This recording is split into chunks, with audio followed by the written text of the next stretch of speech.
Right, so now I'm going to show you how to use the score and slip method to join bits of clay to your base. So if you've got your base here, and here's one of the bits you've cut out and made, I'm going to teach you how to put them together.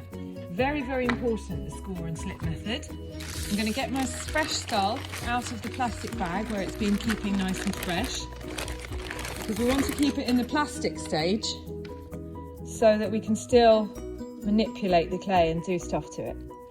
So that's actually the wrong way up. I'm going to go this way. And you'll see I've only cut one eye out here because I thought, well, it might look cool if one eye is cut out and the other eye is embossed. And what if that eye is even a heart shape? Could do it like that. Would that look a bit mad? Got a leaf shape here as well.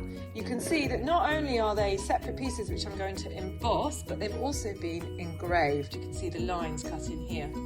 And you can engrave not just with your knife here, you can also press objects into your clay. So here's an example of where some interesting objects have been pressed in. So for example, I might, do an engraving around here. Flowery pattern that you see a lot in these Day of the Dead skulls. Or I might just press a design in, so like this. Don't know if you can see there. And if you press hard, you can get some interesting marks. What have I got here? I've got a nice cross there. So I'm going to show you how I'm going to stick that to that. So I don't just press it. What I need to do is something called score and slip. So I'm going to score with my knife the back of my piece, and I'm going to crisscross it in the other direction like this. And I'm also going to do it in the area where I actually want to stick it. So let's say I want to put it there. I'm going to sort of roughly go like this, crisscross, cross-hatching, around about here. And then what I'm going to need to do next is get my slip. Now, don't know if you can remember what slip is.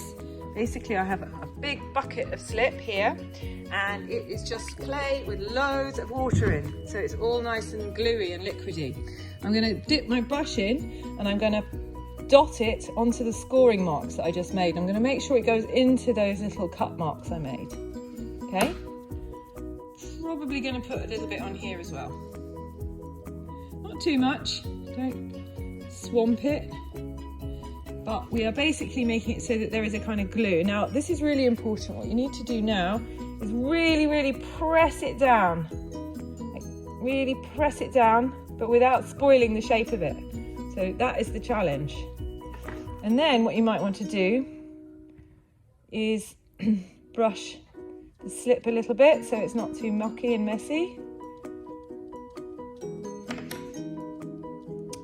And just keep really pressing them in so it's nice and firm. Now hopefully, when I lift this up, you'll see that it is now fixed. And that is how we emboss shapes onto our bases.